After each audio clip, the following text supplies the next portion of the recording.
Chester gets rolling and recording, I'm going to but bring up or mention the amusement tax that was proposed in 2016. That was never, anything went further from that. I'm going to read over and look at it real quick if you can, but I'm going to ask Chief and Mr. Moore. Chief is Mr. Moore. Chief and Mr. Troutman some questions in regards to that. See what we can do about that.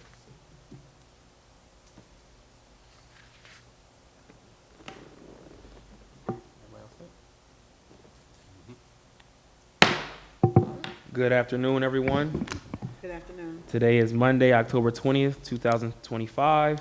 I now call the City of Chester Budget and Finance Committee meeting to order. Roll call. To my immediate left, we have Mayor Stefan Roots, and to my immediate right, we have Councilman Fred Green. Call to approve the minutes from September 8th, 2025. So move. Second. All in favor? Aye. Aye. The ayes have it.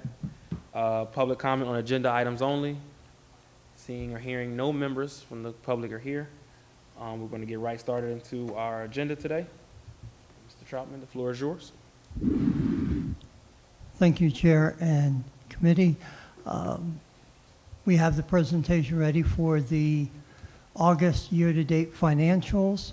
That's also in your package, so you can follow along with the overall comments would be that it's a continuation of the July and prior months. We continue to have good performance with the expectation that expenses are going to start escalating as we get toward the end of the year, and we end up being neutral for budget at year end is the projection. A couple of highlights on the first screen. This is basically a repeat of previous months. So we can go to the following slide. These are the highlights for August. Sufficient cash, and you can read through the different bullets. I would point out the next to the bottom bullet is delinquent tax rubbish balances. This is a new section for the financials. We now have reliable information that we can report on, and so you'll see that we have $6.8 million of outstanding balances, and in the month of August, collections of approximately $250,000. So you'll start seeing that being tracked in the financials. Then the last bullet is really the recap that I just mentioned. We have enough consistency to have a good understanding of how the year is shaping up. Revenues are lower, but they are expected to increase with timing gaps being closed, and we expect large expenditures to come through for the year as we close out the year. If we flip over to the next page or the next slide, this is just a little bit more detail on the projects that are underway. Generally a repeat of prior month's slides. Next, please, these are the banking slide. The green highlights the significant balances that we have in current cash. We're not impacted by the state budget woes on timing.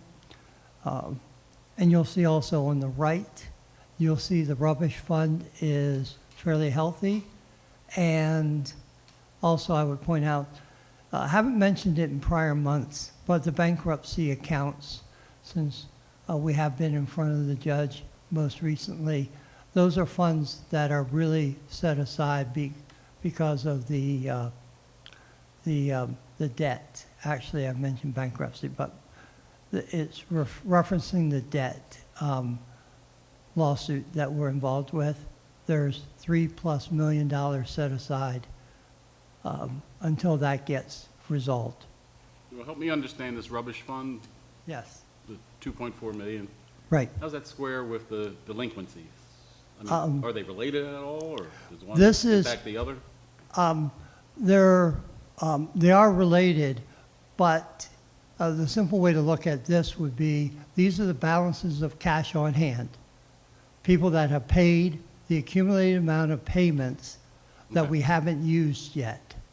They're the cash balance. Gotcha. The delinquents are the combination of real estate and rubbish that are due to the city because of unpaid balances. And we don't start counting unpaid until they're officially late? If we're in the calendar year and someone hasn't paid? Then they're not called delinquent until they hit the subsequent year. Okay, Yes. gotcha. So there's a middle ground there of unpaid but not deemed delinquent. Okay. Is it common? To have that? Yes. Yes. Is it common to have the size of delinquent? No. Okay. People will wait until the 31st of December to pay, so they're not late, Okay. but that's not delinquent. Is that what you're Correct. saying? Yeah. Correct. But in the case of the city, because the efforts haven't been as strict or as consistent on prior years, our delinquents have accumulated. Yeah. Is there any effort to go after the delinquents, or is that? There's an extensive efforts that have more recently escalated to collect delinquents, and you will start seeing higher collection rates, and you will start seeing more information, especially when it comes to the year-end budget, because, or next year's budget, you'll see that there's significant expectations that they go up for next year because the collection efforts are enhanced. And that's eCollect that's doing that work for us, correct? Yes. Yes. You wanna add anything on that? Okay. We'll be that way. Okay, next slide, please, is now we're into the revenue section, and this is where the revenues are lagging, but we expect them to catch up by year end. And so typically the last row in the middle, you'll see the host fees are lagging, but we expect them to catch up. Next. This is the more detailed list of the revenues, and of merit is roughly in the middle is the earned income tax that continues to be substantially ahead of budget. And then there are a couple of timing differences and a couple of groups that are lagging, and we expect them to end the year lagging. For example, the grants. We budgeted $250,000 for a grant in the general fund, and it should have been budgeted in the capital fund. So we got the $250,000. It's just not going to reflect here. It's going to reflect over in the general fund. So next slide, please. This is the expenditure summary, and you'll see in the middle, the green. All three groupings are favorable. First grouping for the compensation is largely because of the vacancies. Second grouping is for the benefits, combination of the benefits attributable to the vacancies and also attributable to the timing of when medical claims come through. And the third grouping are the other, which is largest favorable variance is the legal fees that were very favorable to budget. And then we go to the last slide, which is just a visual of what we've just discussed.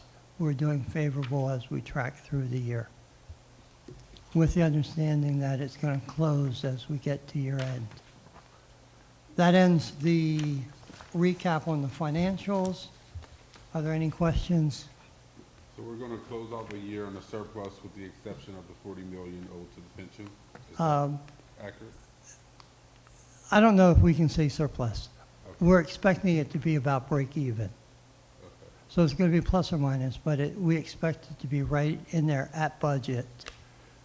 And then without the factoring in the 40 million.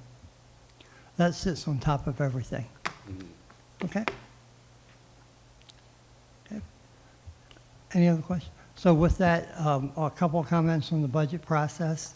It's continuing to be tightened up and being reviewed. We expect that it will be in front of council members sometime very late October, more likely early November, and targeting a first read of committee on the council for the second meeting in November, then a public period, and then the second reading, the first meeting in December.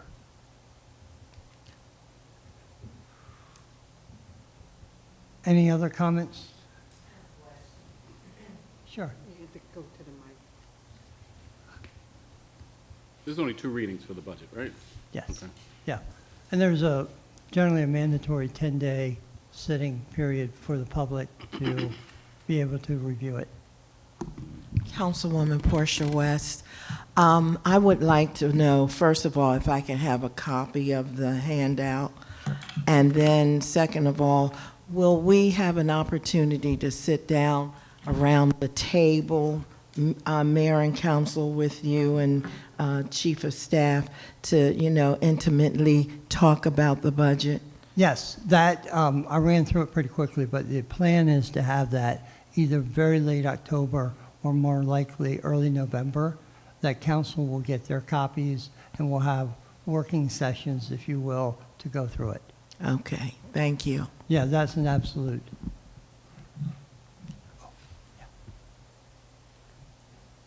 Oh, sure.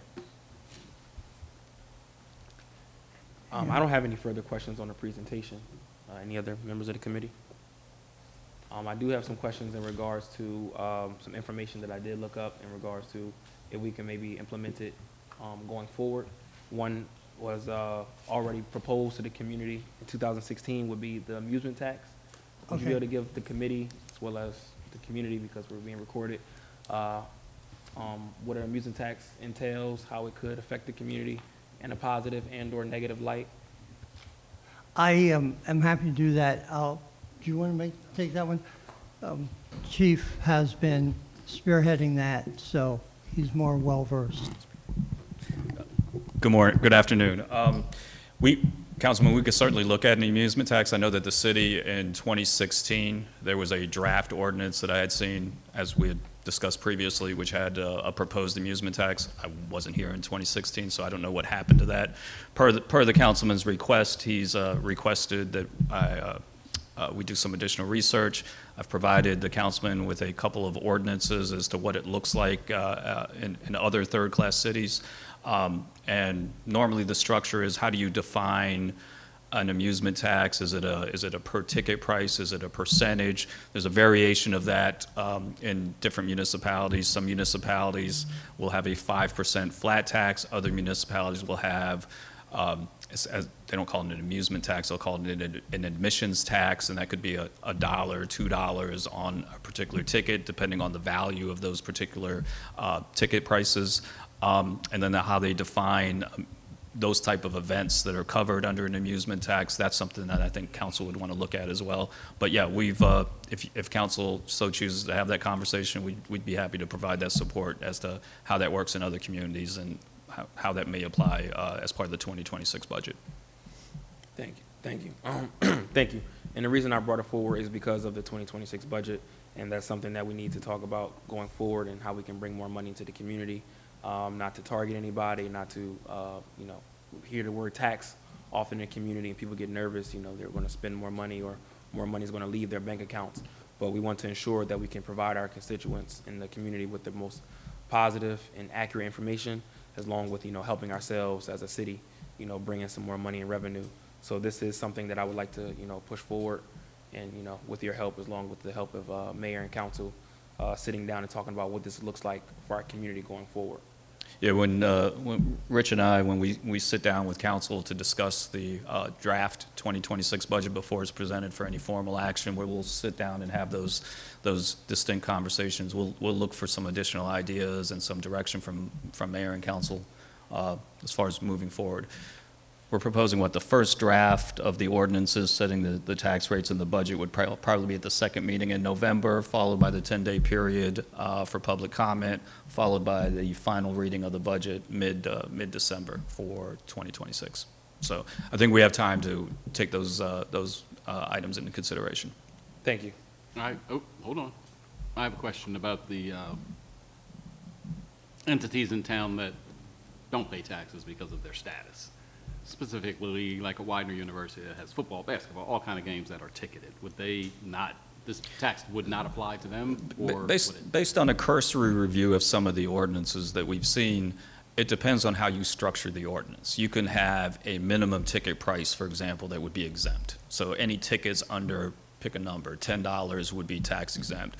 You can write something into the legislation that would say, okay, well, nonprofit organizations, charitable events, those type of events could also be exempt from an amusement or an admissions tax. It just depends on how you structure it. We'll want to have the input of legal counsel. This is an Act 511 tax. Council has the absolute ability to implement an amusement tax. But when you start carving out exceptions, I think we want to check with legal to make sure that we're not doing anything that's in violation of the Act 511 Act. So,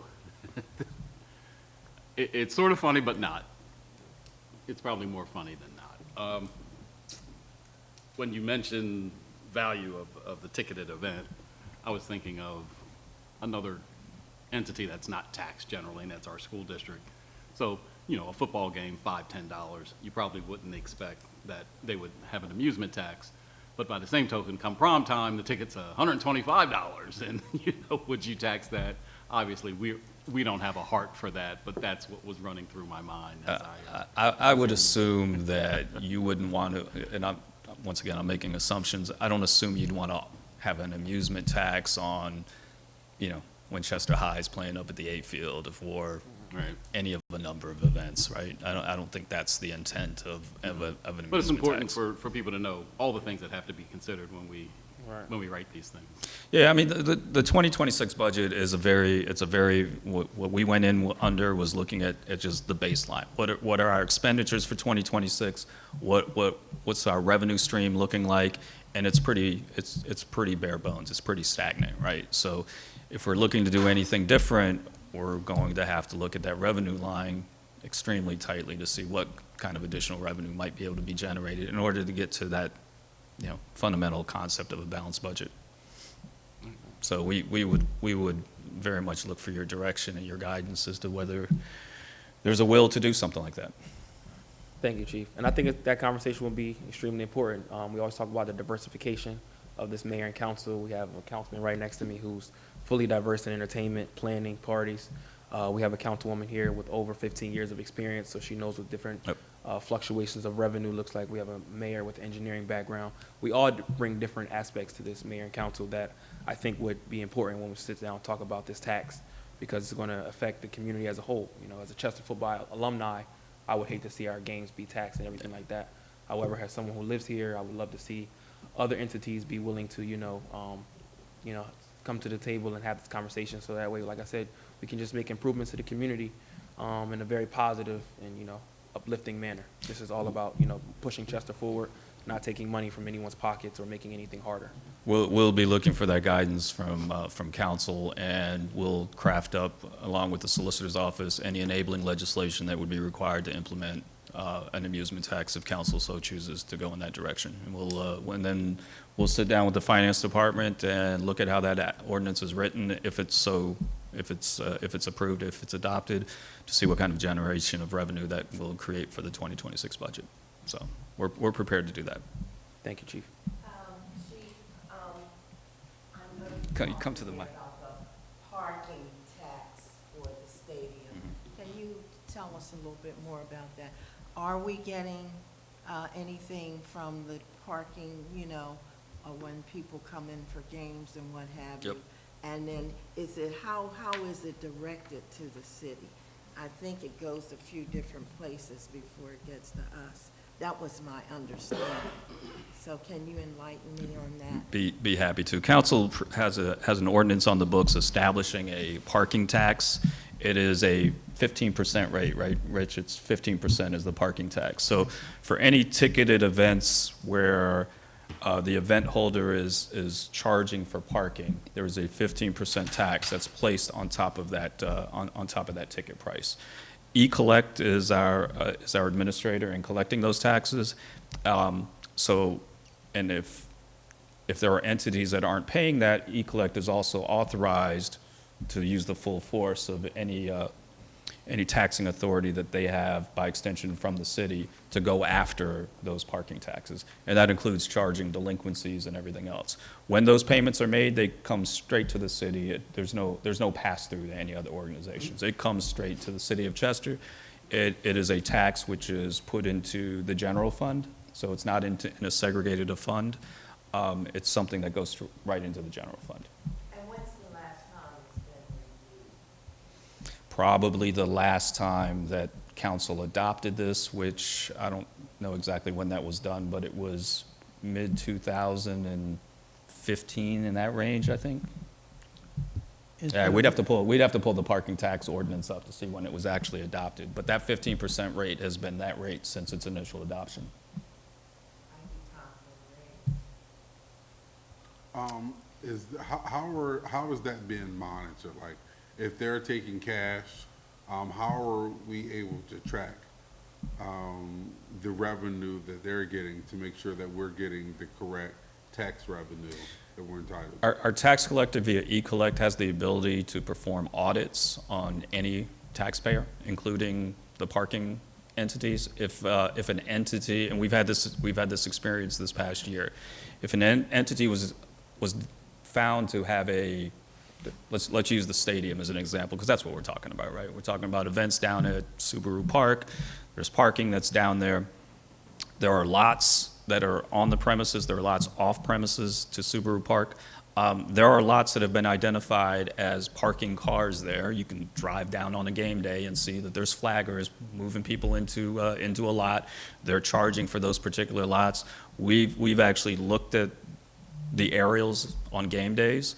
You can then use that to assess how many cars are on a particular lot at any given point in time. It varies. If they are not proactively, as they're required to do, just like the federal government, when you file your taxes, they say your deadline is April 15th. They don't send you a reminder, so you're supposed to file your taxes. If they don't, we have the ability to go back through E-Collect and say, okay, we think that you're using this ground for parking based on our assessment. You have X amount of cars there. If you're charging $20 per space at a 15% rate, you do a mathematical assessment. E-Collect then sends that to them. They have the ability to basically challenge and say, no, it's not that many. We're not generating that much revenue from this. So that's all handled through E-Collect. They've been very aggressive this year at actually going after some of those lots that haven't been paying parking taxes, in all honesty. So they're actively addressing those matters. Thank you. Thank you, Chief. Thank you. I want to, no.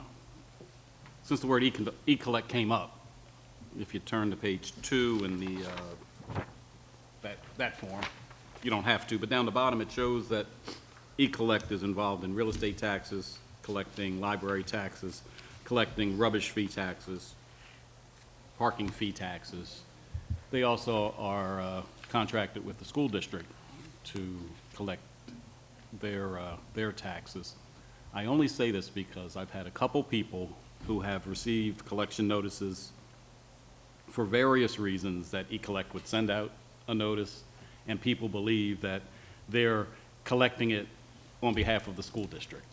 So if you get into those conversations, just let people know whatever the collection is for is clearly written on the invoice, if you will, that they get. Not everything that they're collecting for goes directly to the school district. There is a lot of confusion out there that people think every time they see an E-Collect notice, they're collecting for the school district. Thank you. That's definitely very helpful. All right. Do we have any more questions or comments from any members of the committee? Any questions or comments from members of the public or directors of any departments? This will be the, yes, ma'am.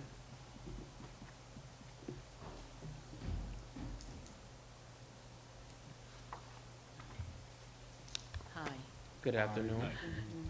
Mayor and council, how you doing? Fine, Great. yourself? Good to see you.